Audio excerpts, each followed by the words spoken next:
IT की बात करते हैं, लोग हैं सेल्फीज की बात करते हैं, लोग प्रमोशंस की बात करते हैं, ग्राउंड पे काम नहीं करना चाहते हैं।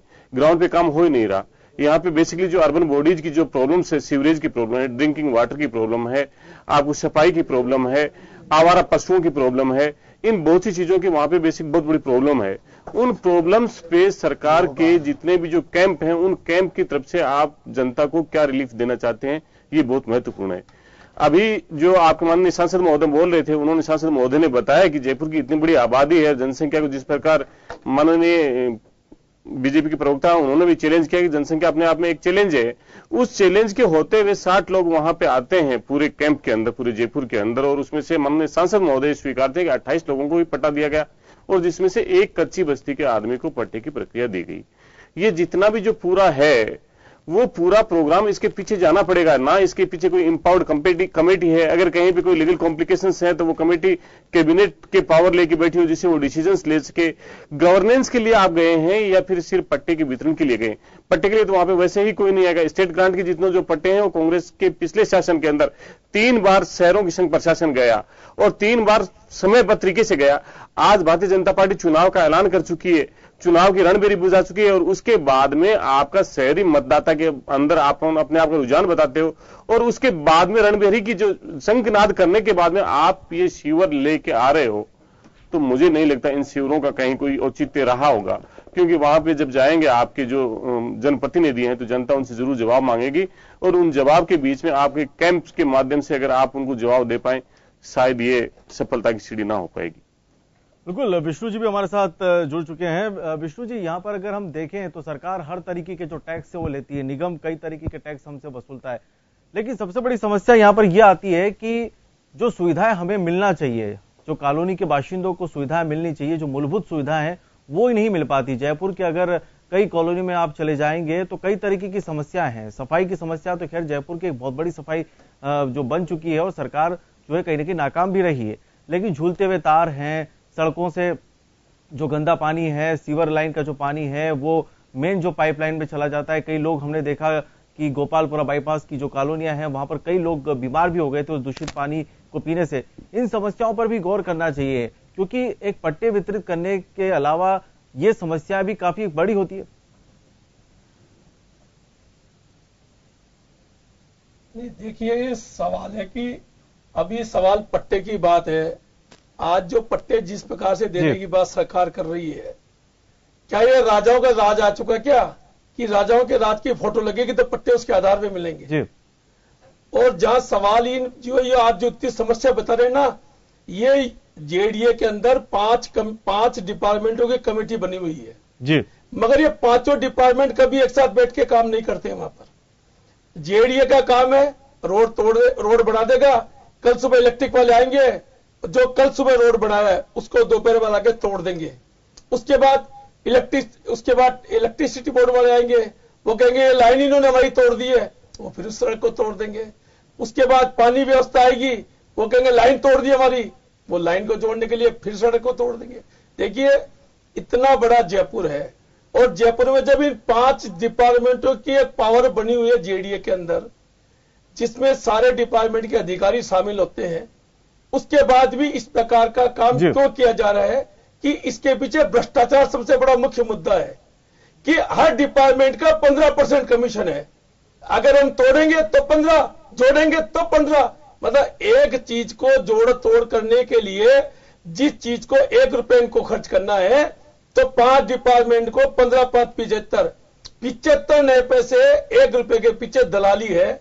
सिर्फ 25% का काम उसके पीछे होता है जिसमें ठेकेदार शामिल है, काम करने वाला शामिल है।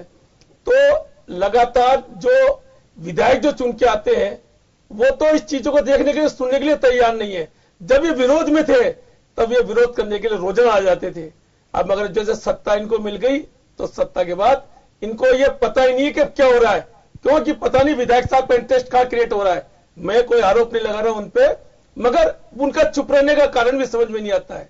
तो कुल मिला के आपने लेकिन विष्णु जी, यहाँ पर यह कि आबादी जो है वो बढ़ती जा रही है जयपुर शहर की, और संसाधन कम पड़ते जा रहे हैं। संसाधन क्यों कम पड़ते जा रहे हैं?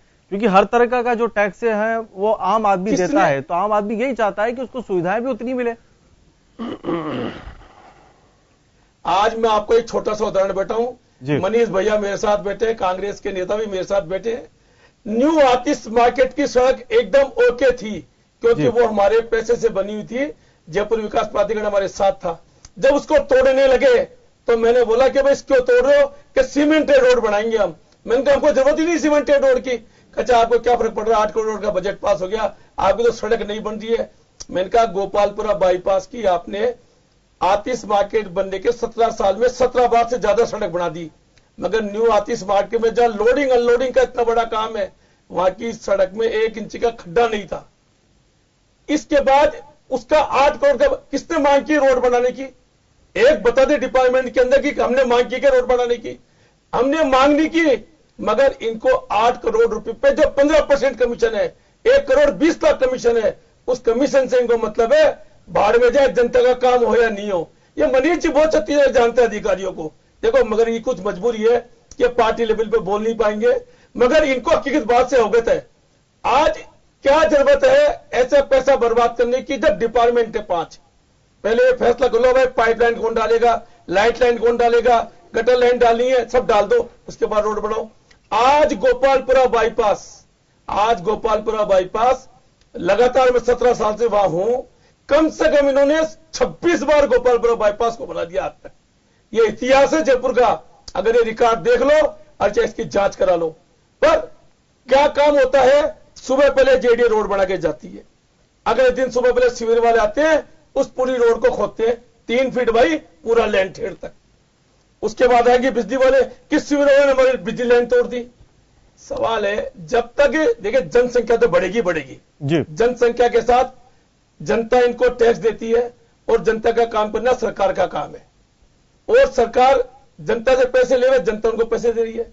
मगर ये जो अधिकारी है ये इनके कंट्रोल में नहीं है, और इसी का कारण है कि आज लगातार इस प्रकार की बातें आ रही है। बिल्कुल मनीष जी, यहां पर अधिकारी कंट्रोल में नहीं है, क्योंकि ये बात तो साफ तौर पर सामने जरूर आ रही है, क्योंकि एक कैंप के नीचे सभी अधिकारी वहां पर बैठते हैं और आम जनता ये चाहती है कि उनके काम जल्द से जल्द वहां पर हो जाए और समस्याओं का हल भी वहां पर निकल जाए। लेकिन जिस तरीके से हमने भी देख रहे हैं कि कहीं ना कहीं निगम, जेडीए, पीएचईडी जितने भी डिपार्टमेंट है वहां पर कहीं ना कहीं कोऑर्डिनेशन की जो कमी है, एक बहुत बड़ा गैप है, वो गैप नजर आता है। उस गैप को भरपाई करने के लिए क्या किस तरीके के जो प्रयास है वो किए जाएंगे भविष्य में? नहीं, बात यह है अमित कि ये जो शिविर लगाई इसलिए है कि वो वहां पे सब अधिकारी मिल जाते हैं, और एक ही छत के नीचे जो 3 विभाग के लोग हैं वो भी मिलते हैं, तो उनका कोई टेक्निकल प्रॉब्लम होती है, आरओ की है, फिर इंस्पेक्टर की बात है, रेवेन्यू की बात है, या इंजीनियर की कोई टेक्निकल बात है, वो सब वहां उपलब्ध होते हैं, और कमिश्नर भी वहां होते हैं, वो जो उसको मॉनिटर कर रहे होते हैं। तो मुझे ऐसा लगता है कि जो अलग अलग दफ्तरों में जाके अलग अलग काम होते हैं वो वहीं हो जाता है। तो इसकी शिविर की उपयोगिता ये है कि यहाँ पर सब अधिकारी एक साथ कोई मिशन बनाकर, मुहिम बनाकर काम करते हैं कि यहाँ पे हमको इतने पट्टे जारी करने, या हमारे को इतनी एनओसी देनी है, या यहाँ पे लाइन डलने का या पैसे जमा होने का काम होना है, जो जन सहभागिता का कोई विषय है तो उसको अंजाम पाना है। तो मुझे ऐसा लग रहा है कि जो विष्णु जी कह रहे हैं वो उसी का समाधान इसमें है कि जो कैंप लगे, और इसीलिए सरकार कैंप लगाती है। नहीं तो प्रश्न तो ये बनता है कि जब विभाग 24 घंटे काम कर रहे हैं, बड़े अफसर वहां पे तैनात हैं, तो फिर शिविर लगाने की क्या जरूरत है? प्रश्न तो ये बनता है। लेकिन इसीलिए शिविर लगाए जाते हैं कि जो परस्पर दूसरे विभाग हैं उनके साथ कोऑर्डिनेशन हो सके, और वहां पर मौके पर लक्ष्य बनाकर पट्टे दे दिए जाएं। जो अभी इन्होंने आरसी चौधरी साहब ने कहा कि कांग्रेस पार्टी ने स्टेट ग्रांट एक्ट के पट्टे दे दिए, ऐसा नहीं है। परकोटे में किसी को पट्टे मिले हुए नहीं है, जयपुर में जैसे और जगह भी स्टेट ग्रांट एक्ट में कुल मिलाकर 47 पट्टे वितरित हुए थे, जबकि जयपुर में इसकी संख्या कम से कम 2 लाख है जो पट्टे होने चाहिए। तो ऐसा नहीं है, उन्होंने कैंप लगाया था, ऑफिसर्स ने, सरकार ने भी लगाया था, पूरी मिशन बनाई थी, लेकिन काम नहीं हुआ था, क्योंकि उसमें वो जो टेक्निकल बातें हैं उनको ओरिजिनेटेड जहां से होता है पट्टा, मूल कूचा उपाड़, उसको उस समय से कागज चाहिए, और वहां पे जब स्थापित हुआ, नींव डली, तब से लेके आज तक का मालिकाना हक किसके पास है उसकी पूरी सीरीज चाहिए होती है, और वो कभी बन नहीं पाती है। तो यही बड़ी बात है, जो टेक्निकलिटी दूर होनी चाहिए। इस बार भी इनमें कोई छूट नहीं दी जा सकती, क्योंकि ऑफिसर अपने हाथ नहीं कटाते हैं। उनको लगता है अगर इसमें कोई गड़बड़ हो गई तो मेरे पर मुकदमा दर्ज हो जाएगा कि आपने तो इसका गलत आदमी को पट्टा दे दिया है, तो जो मूल कोई अधिकारी है उस पट्टे का वो आ जाएगा। तो बड़ी बात यही है, और इसी डर के कारण वहां पट्टे नहीं। समीक्षा होने की बात यह है क्या आपने 3 बार सरकार ने शिविर लगा दिए हैं, कांग्रेस ने लगा दिए, लेकिन तो पट्टे जारी क्यों नहीं हुए? और अगर उस पट्टे जारी होने में कोई दिक्कत हो रही है तो फिर उसको दूर किया जाना चाहिए। बिल्कुल चौधरी जी, यहां पर अगर देखें तो कांग्रेस ने कहा था कि हम जयपुर शहर को वर्ल्ड क्लास सिटी बनाएंगे। ठीक है, चलिए बीजेपी की बात करें तो स्मार्ट सिटी बनाएंगे, लेकिन सबसे बड़ी बात है कच्ची बस्तियों की। अगर हम यह बात करें, कच्ची बस्तियों का जो नियमन है, चाहे वो कांग्रेस के शासन में रहा हो, चाहे बीजेपी के अभी के शासन में रहा हो, अब तक वो नियमन जो होना चाहिए प्रॉपर तरीके से वो नहीं हो पा रहा है। अमित जी, कांग्रेस के शासन में कच्ची बस्तियों को बहुत, जैसे गिरधारीपुरा कच्ची बस्ती है और है बहुत सी कच्ची बस्तियों को, यहाँ से शहर के बीच में जो लोग जो जगह पे थे, जो अवैध थे, उन लोगों को सबको मकान दिए गए और पट्टे दिए गए और उनको नियमन किया गया और वहां पे सड़कें, पानी, सब चीजों की व्यवस्था की गई। आज जरूरत तो अमित जी इस बात की है कि जब आप चुनाव की रणभेरी के बाद में सीवर लगा रहे हो, उस सीवर के अंदर जनता की समस्याओं के समाधान के बारे में क्या बात कर रहे हैं? क्या आप जाके उस कॉलोनी की पार्कों की क्या हालत उसके बारे में बात कर रहे हैं? क्या वहां पे सफाई की व्यवस्था क्या है? वहां पे लाइट की व्यवस्था क्या है? किन मुद्दों को लेकर आप उनके बीच में है? अगर कोई, मैं जाके ये कहता हूं कि मेरे घर के सामने हैंगिंग वायर है जो सदैव मौत के झूलते हुए कांड बन रहे हैं, क्या वहां पे एक्शन लेके हाथों हाथ उनको हटाया जा रहा है? यहां पे सिर्फ एक बात है कि हमने आपकी समस्याओं के समाधान के लिए सीवर लगाया और इस सीवर के साथ में जब कोई समस्या आई, किसी एक को लीगल पॉइंट आया, उस लीगल पॉइंट के लिए फिर आप उससे विड्रॉल हो जाते हैं। इसके पीछे इतने एक इंपावर्ड कमेटी होनी चाहिए, उसकी समीक्षा होनी चाहिए हर 10 दिन के बाद में, जिसमें कैबिनेट के मिनिस्टर्स हो, यूडीएच मंत्री हो, उसके विभाग के लोग हो, लीगल सेक्शन के लोग हो। अगर उन पे कहीं लगता है तो वो कैबिनेट का पावर रखे और उस पर डिसीजन लेके समस्याओं का समाधान कर पाए। लेकिन जिस प्रकार कुरवाल साहब ने बार बार वर्णन किया था, क्योंकि ये खुद जयपुर के अंदर रहते हैं और जयपुर को बहुत गहराई से जानते हैं, और पूर्व जो यूडीएच मंत्री थे उन्होंने सहृदयता से इस बात को स्वीकार किया था कि मुझे शर्म आती है। क्या आपको भी थोड़ी बहुत शर्म आती है? पैसे के बिना काम नहीं होते। ये उन तत्कालीन जो राजपाल जी मंत्री थे, यूडीएच मंत्री, उन्होंने इस बात को स्वीकारा। और यहां पे जो कॉम्बिनेशन की बात है, किसी भी शहर पे, किसी भी जगह जाइए, आज आप सड़क बना रहे हो, 3 दिन बाद में उसकी सड़क को तोड़ रहे हो, मिट्टी से वहां पे बाइक वाला आदमी चल नहीं पाता है। क्या कारण है? कौन उसके लिए जवाब देगी कोई सरकार जवाब? कितनी जगह पे हुआ, कितनी जगह पे हो रहा है? मैं कह रहा हूं जिस प्रकार कुरवाल साहब ने वहां का बताया, मैं वैशाली नगर में रहता हूं, गांधी पथ है, वो 4 बार बन चुका है और 3 बार वो टूट चुका है। क्यों? आखिर ऐसा जो सरकार का जो पैसा है, क्या भ्रष्टाचार का तरीका नया ढूंढ लिया कि विकास के नाम पे एक जगह पे डालते रहो, जनता बोले नहीं और वहां पे उसे लूटते जाओ? इस प्रदेश के इसकी बहुत सी जगह है जहां पे जरूरत है योजनाबद्ध तरीके से और प्लान करके अगर कहीं पे कोई लेके जाए तो निश्चित रूप से जो जनता का पैसा है उसका भी सही उपयोग हो पाए और जनता को रिलीफ मिल पाए। और दूसरी बात, जैसे उन्होंने पट्टे की बात कही, 6 लाख हमने सरकार ने, कांग्रेस की सरकार ने 6 लाख पट्टे दिए, 3 बार कैंप लगाए। आप लगाते कैंप, 15 में लगाते, 16 में लगाते, 17 में लगाते, जो इश्यूज रहे हुए होते उनकी समीक्षा करके आप लेके आते। आप तो चुनाव की रणभेरी बजा चुके हैं, आपको चुनाव के लिए निकलने के लिए आपने लोगों को आदेश कर दिया है और चुनाव लड़ने के लिए जा रहे हो और इधर आप कैंप लगा रहे हो। इसकी समीक्षा कब करेंगे? कैंप के अंदर जो इश्यूज आएंगे उनकी समाधान कब करेंगे? आप तो चुनाव में चले गए, चुनाव में हो आप तो। इसलिए जनता को सिर्फ भ्रमित करने का एक प्रयास है और कैंप खाली पड़े हैं। कैंपों में एक भी आदमी पट्टा लेने के लिए नहीं आ रहा, जन सुनवाई में नहीं आ रहा। वो जानते हैं कि वहां पे जाके मेरा समय खराब करने से फायदा क्या, होना क्या है? वहां पे जाएंगे वही बात होनी है जो आज तक होती आई है। वहां पे इस प्रकार से हो कि इतने दिन के अंदर, इस इश्यू के अंदर इतने दिन पे उस समस्या का समाधान होगा। कोई कॉलोनी के जो लोग हैं, किसी सोसाइटी के लोग हैं, अगर वो जाएं और वो जाके ये कहें कि हमारी सोसाइटी के अंदर हमारी ये प्रॉब्लम्स है, और फिर सीवर के लोग ये कहें कि इस समस्या का समाधान आगे आने वाले 7 दिन के अंदर कहेंगे, तो निश्चित रूप से हमें लगता है कि इस समस्या का समाधान हो पाएगा। बिल्कुल मनीष जी, क्योंकि अगर हम यहां पर देखें तो जयपुर और जोधपुर और कोटा जो शहर है, उन शहरों को छोड़ दें तो बाकी जितनी जगह जो शिविर लगे हैं वहां पर लोगों की जो संख्या है अमूमन बहुत ही कम नजर आ रही। कई जो कैंप हैं वो काफी खाली भी दिख रहे हैं। क्या जनता का जो विश्वास है वो इन कैंपों से उठ चुका है कि एक ये जो कैंप लगाए जाते हैं सरकार की तरफ से एक औपचारिकता इसमें होती है, काम होते नहीं है? नहीं, बात यह है अमित की अब तो अवधि भी काफी लंबी है, तो लोगों को लगता है कि काफी समय है, अभी फिर चलेंगे। एप्लीकेशनें लोगों ने लगा दी है और वो उस कैंप में नहीं आ रहे हैं, लेकिन एप्लीकेशंस पहले ही लगा के वहां सबमिट की हुई है। मेरे को बताया गया कि वह बंच के बंच एप्लीकेशंस लगी है, उन पे जब कार्रवाई चालू होगी उसको परस्यू करना होगा। तो वो, और चूंकि अवधि भी कैंप की जुलाई तक है, इसलिए लोगों को लगता है कि वो समय जब उनको फुर्सत मिलेगी या जैसा उनका होगा। कुछ गर्मी अधिक पड़ रही है, इसके कारण भी दूर दराज के इलाकों वाले लोग नहीं आते हैं।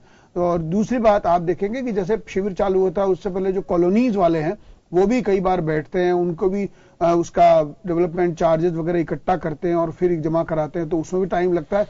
ठीक ऐसे ही जो कोई जन प्रॉब्लम है, अकेले आदमी के राशन कार्ड बनाना है कोई बात है, वो तो आ जाता है, लेकिन जहां पे ऐसे कॉम्बो होते हैं, लोगों के जो समूह होते हैं, उन आपस में तय करने में समय लगता है। तो मैं नहीं कहूंगा कि कोई लोग नहीं आ रहे हैं।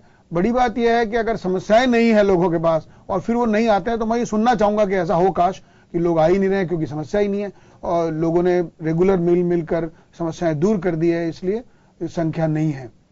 बिल्कुल विष्णु जी, कैंप इसलिए खाली नजर आ रहे हैं कि लोगों की जो समस्या है वो सॉल्व हो चुकी है, लोग चाह रहे हैं कि अब कैंप जाने की जरूरत ही नहीं है। देखिए अमित जी, कोई भी समस्या सोल्व 70 साल के शासनकाल में नहीं हो सकी जी। पता नहीं मनीष जी को 3 साल में समस्या समाधान हो गई। ये नहीं पता कि लोगों के पास खाने को पैसा नहीं, तो तुम्हारे लिए पट्टे चुकाने के लिए पैसा कहां से लाएंगे। सच्चाई से अवगत होकर सच्चाई को गुमराह करके और ये झूठ बोलना चाहते हैं, ये एकदम गलत बात है। आज सच्चाई है कि पट्टा लेने के लिए आदमी के पास पैसा नहीं है, इसलिए वो शिविर में नहीं जा रहा है। ये है उसकी हकीकत। और शिविर में होने वाला क्या काम है? कुछ भी काम नहीं है। आप मेरे साथ चलिए, मैं चलता हूं शिविर में। अगर वहां पे 5 अधिकारी हैं जिनको सुबह 10 बजे से बैठना है, शाम को 5 बजे तक बैठेंगे, आपको बता दूंगा 3 अधिकारी तो वो मिलेंगे ही नहीं, कि वो तो मीटिंग में गए, साइड के दौरे पे गए। आप तो बता दीजिए क्या करना है। देखिए, सरकार की नीयत तो साफ है ही नहीं, पर जनता के पास अभी इस समय पैसा नहीं है। ये जो सच्चाई है, पैसे की बात है। शिविर में पट्टा जब मिलेगा, जब उसको पैसे देगा, जमा कराएगा। तो अभी जब से नोट चेंजिंग का मैटर हुआ था, जब से जनता अभी तक भी समझ भी नहीं पाई है और जनता के पास पैसा भी नहीं है। सवाल है कि शिविर के पट्टे की बात कर लेंगे अपन। आज लगातार जिस जवाहर नगर कच्ची बस्ती का इतना बड़ा अतिक्रमण उठाया गया था, आज उस जवाहर नगर कच्ची बस्ती में रात दिन होकर दुकानें बन रही है। किस किस से पे बन रही है और क्यों बन रही है दुकानें, आप चेक करवाइए। अगर हम गलत हैं तो हमें बताइए कि आप गलत बोल रहे हो। इतनी दुकानें बन रही है, रात को पुलिस के बने हुए 10,000 रुपए, आराम से दुकान बनाओ, कोई तकलीफ नहीं है। तो जिस कच्ची बस्ती को इनको शिफ्ट करके पीछे हटाया था, वहां पे वो कमरे तोड़ तोड़ के दुकानें बना रहे हैं। तो सरकार चाहती क्या है, नेता क्या चाहते हैं? या तो नेताजी की परमिशन हो, क्योंकि वो विधायक, वो वहां के जो प्रदेश अध्यक्ष है वो वहां से विधायक है। तो देखिए, मैं कहता हूं कि ये पट्टे का मामला और जयपुर की बाकी काम के मामले में अगर वास्तव में ये विधायक और मंत्री सच्चाई से काम करना चाहे, आज गोपालपुर बाईपास पे कोने पे कब्जा क्यों है कि रामचंद्र जी बोरा और कालीचंद जी श्राफ आ जाते हैं, भाई मेरे इलाके में नहीं तोड़ोगे मकान। अरे भाई, बाकी तो आगे वाले तो सबके तोड़ दिए, अब इसको तोड़ने में क्या तकलीफ है? जब जनता के विकास की बात करते हो तो मंदिर तोड़ते हो तो तकलीफ नहीं है, और जब जनता के विकास में 2 कार्यकर्ता आगे, इसलिए आप उसको बचाने की बात करते हो।